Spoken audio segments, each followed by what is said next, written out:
Okay guys, I'm gonna arrange this cabinet, the small cabinet there. So let's try to arrange it.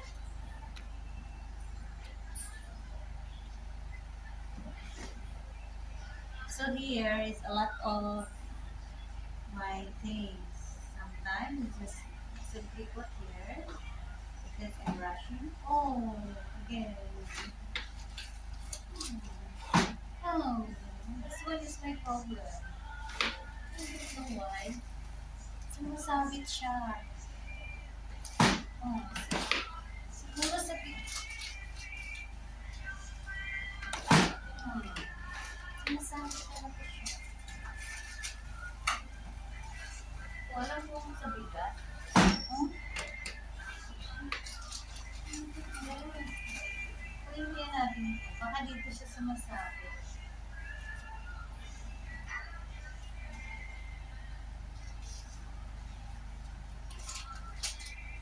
Baka sa bigat. Kaya ito yung ano ko guys.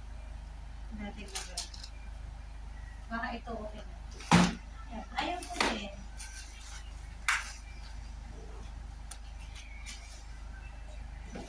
Yun. Kailangan talaga siya diinan siya ng gusto. So dito, nilagay ko yung aking mga pantulog, visa, and putting all money. Sometimes for the sleep, sometimes for walk.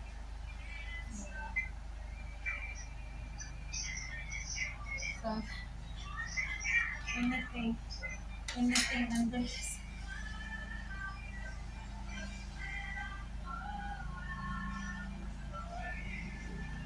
Oh, I'm searching this for.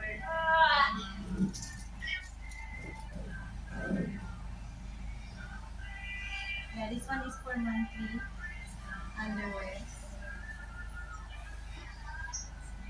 And this one is for church underwear. Oh, that's a big problem. When I open it, I cannot.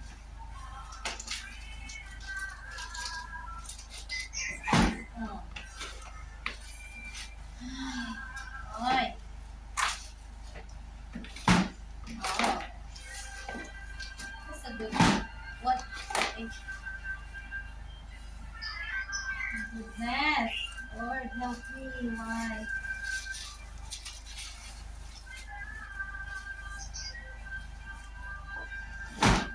Oh, it's spoiling already. Bawasan kayo natin. Siguro mabigat na siya. Maybe there is a capacity. Yun, there is capacity. That's why. So I'm gonna put another here.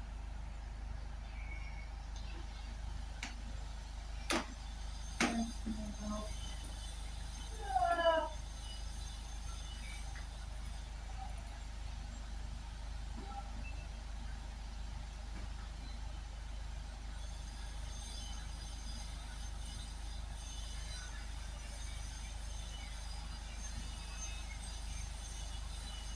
So there is a capacity in this kind because it will not close it. Ngayon ko lang nalaman if it's overloaded.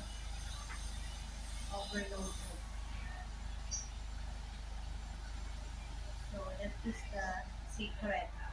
Don't put a lot. It will not. It will very fast.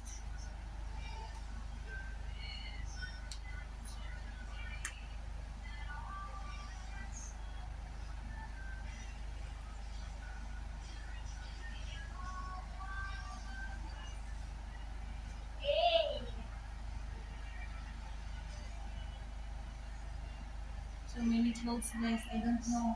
I never wear at all clothes.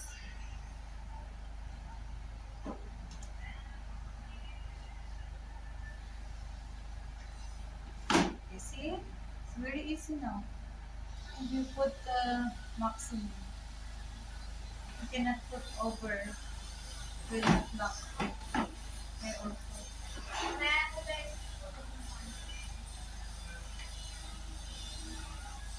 Remove the dress.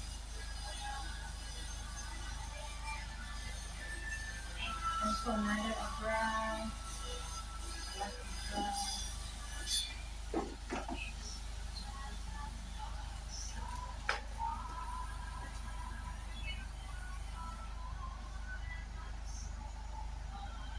A lot of clothes. Even 1 year I will not wash, still got clothes.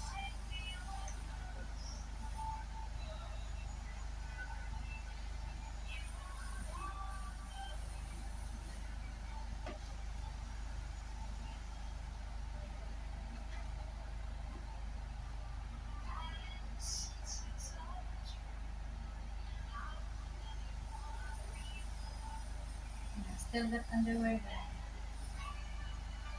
So many underwears.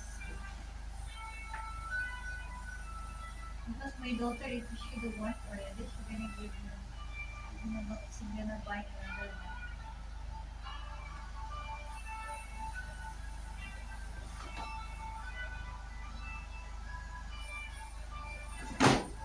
That's all for now. Thank you for watching. Fixing my closet.